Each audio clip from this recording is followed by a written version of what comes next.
une application de fluide dynamique. Ici, on travaille sur le fluide idéal. Vous savez bien, on a deux équations très fameuses, les deux équations de Bernoulli et l'équation de continuité, dans le cas d'un écoulement de fluide du point 1 au point 2. Là, qu'est-ce qu'on a? On considère un large, on peut dire ici un large réservoir rempli d'eau. On dit un très large.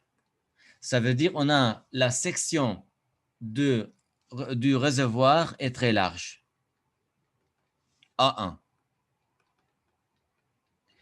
Elle est remplie d'eau à une hauteur grand H ou grande H est égale à 3 mètres. Muni d'un petit orifice, alors on a ici un petit trou où on a l'écoulement de liquide sur sa base de diamètre petite d est égal à 10 mm. Il faut mettre le diamètre en mètres, pas en millimètres. Il faut transformer. Tout d'abord, on doit appliquer l'équation de Bernoulli pour calculer la vitesse en point 2. Alors, sur le point de sortie, il faut calculer la vitesse de l'eau. Vous savez bien ici, il faut choisir le deux points dans un système de fluide dynamique et on peut écrire en général l'équation de continuité.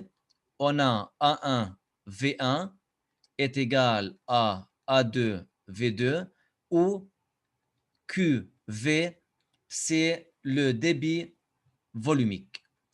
Et aussi on a P1 plus GH1 sur 2 V1 au carré, c'est une quantité constante, est égal à P2 plus GH2 plus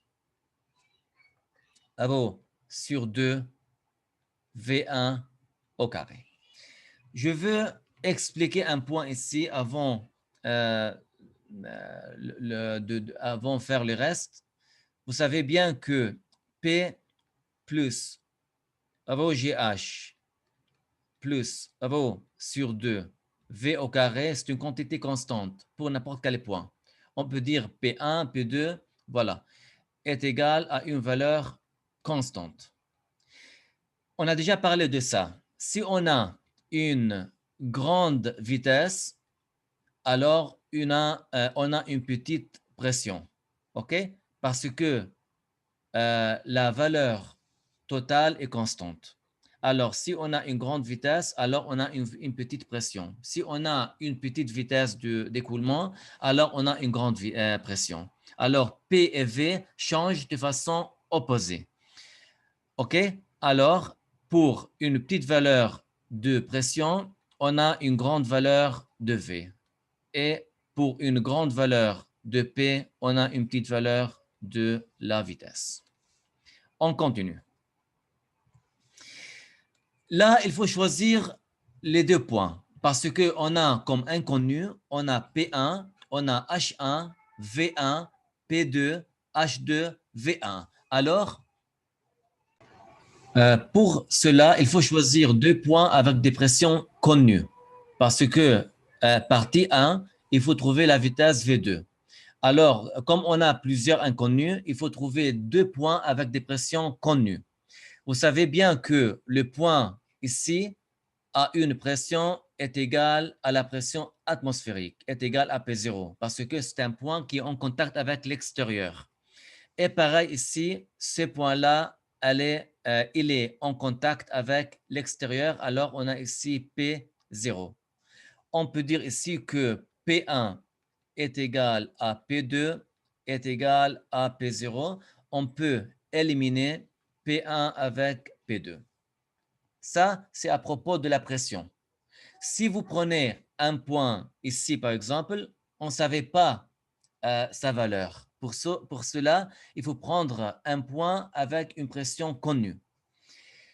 On passe maintenant sur le terme, celui-là, GH1 et GH2. Il faut trouver le point ou l'axe de référence, le point le plus bas. Sur le point le plus bas, on a ici, avec une hauteur H1 est égal à grande H. Ici, je prends 1 et là, on a le point 2. Alors, H1 est égal à une hauteur grande H est égal à 3 mètres et on a H2 est égal à 0 parce qu'on a pris l'axe au niveau de H2. Alors, on peut éliminer H2 est égal à 0. Il reste H1. Aussi, on a la masse volumique. On peut éliminer ici, ici, là et là. Finalement, il nous reste, il y a une petite faute là, ça c'est V2. V2. Il y a une petite faute ici, il y a deux inconnus maintenant à calculer, on a V1 et V2. Toujours, il faut utiliser l'équation de continuité pour calculer V1 en fonction de V2 ou V2 en fonction de V1. Mais laissez-moi expliquer un point très important. Lorsqu'on a un réservoir avec une section très large, on peut faire une approximation de V1. OK? Vous savez bien, ici, on a, avec l'équation de continuité, on peut dire que V1 est égal à A2 divisé par A1 fois V2. Comme A1 est très large, alors V1 a une valeur très petite. On peut dire que V1 est négligeable. OK? Alors, on peut dire là que V1 est égal à 0. On peut éliminer V1 seulement dans le cas où on a un grand réservoir. Alors, si on fait le calcul, on arrive à V2 est égal à racine de GH. Voilà. Vous savez bien que H, c'est la distance et la hauteur entre 1 et 2. Alors, on peut dire finalement que V sur le point de sortie est égal à racine de GH. Un point très important pour toutes les configurations avec une grande section, par exemple, on a ici un réservoir, là, on a le point de départ. V sur le point de départ dans un système comme celui-là est égal à racine de GH.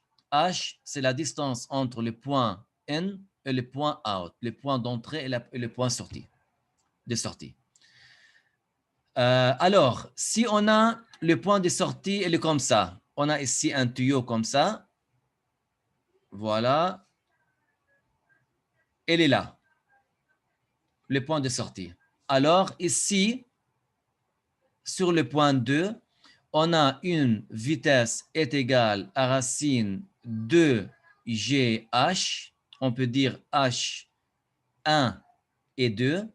H1 et 2, c'est la hauteur entre le point de départ, le point d'entrée et le point de sortie. Alors, c'est celui-là.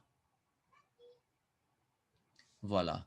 Là, c'est H1, 2.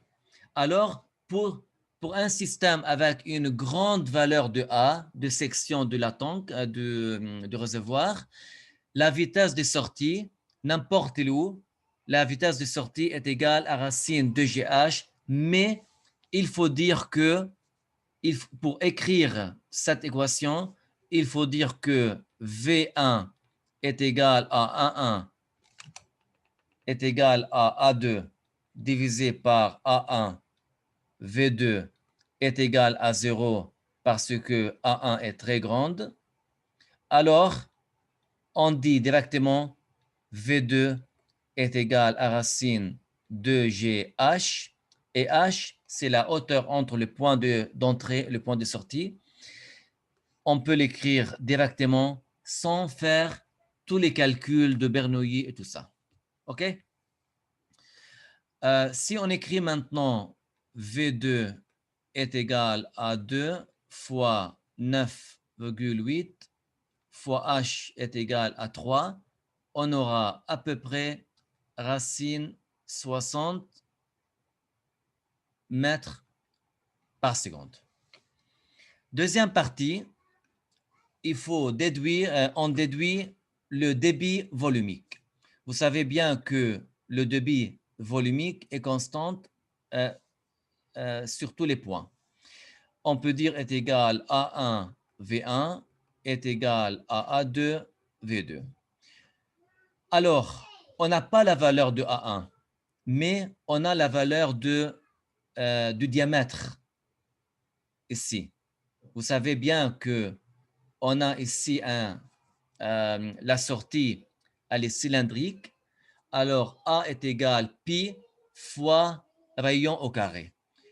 On peut utiliser celui-là, est égal à pi, comme je vous donne diamètre, est égal d sur 2 au carré, fois V2 racine 60.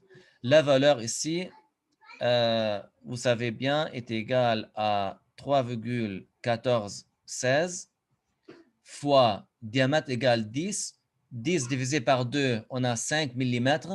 Il faut mettre 5 fois 10 puissance moins 3 pour mettre sa valeur en mètres.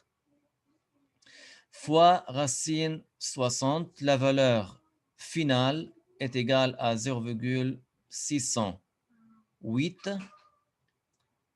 Vous savez bien que le débit, c'est volume par unité seconde. On a mètre cube divisé par seconde. On a mètre cube divisé par seconde. Je veux être sûr du calcul. Voilà, la valeur c'est 0,608 mètres cubes par seconde, le débit volumique.